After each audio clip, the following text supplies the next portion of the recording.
আসসালামু আলাইকুম এভরিওয়ান। বাসায় কিংবা অফিসে কারেন্ট না থাকলে ইন্টারনেট ছাড়া মোবাইল রিচার্জ কিন্তু খুবই ঝামেলার একটি বিষয়। কিন্তু আমাদের মধ্যে যারা বিকাশ অ্যাপটি ব্যবহার করি তারা কিন্তু খুব সহজেই ইন্টারনেট ছাড়া বিকাশের মাধ্যমে মোবাইল রিচার্জটি করতে পারি। আজকের ভিডিওতে আমি পুরো প্রসেসটি শুরু থেকে শেষ পর্যন্ত সহজ স্টেপের মাধ্যমে আপনাদেরকে করে দেখাবো। তাই ভিডিওটি না টেনে অবশ্যই চেষ্টা করবেন শেষ পর্যন্ত দেখার জন্য। আর আপনাদের মধ্যে যারা এখনও বিকাশ অ্যাপটি ইনস্টল করেননি তারা কিন্তু আমার ডিসক্রিপশন বক্স থেকে দেওয়া লিঙ্ক থেকেও চাইলে বিকাশ অ্যাপটি ইনস্টল করতে পারেন। ইন্টারনেট ছাড়া বিকাশের মাধ্যমে মোবাইল রিচার্জ করার জন্য প্রথমেই *247# ডায়াল করতে হবে। তারপর মোবাইল রিচার্জে ক্লিক করতে হবে, অর্থাৎ 3তে ক্লিক করে সেন্ডে ক্লিক করতে হবে।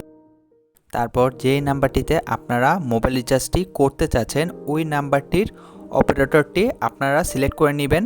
আমি টেলিটকে যেহেতু রিচার্জ করব তাই 5-এ ক্লিক করছি। তারপর এখানে আপনারা যদি প্রিপেড হন প্রিপেড সিলেক্ট করবেন, পোস্টপেড হলে পোস্টপেড সিলেক্ট করবেন।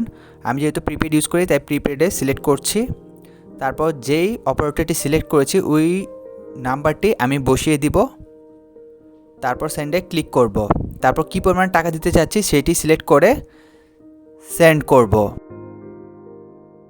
এখানে আমরা আমাদের বিকাশের পিন নাম্বারটি দিয়ে সেন্ড করে দিলেই টাকা রিচার্জটি হয়ে যাবে।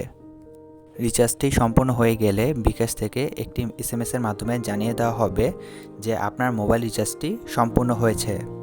আর আপনারা যদি আমাদের চ্যানেলটিতে নতুন হয়ে থাকেন তাহলে অবশ্যই সাবস্ক্রাইব করবেন এবং আমাদের কোনো ভিডিও মিস করতে না চাইলে অবশ্যই পাশে থাকা বেল আইকনে ক্লিক করবেন।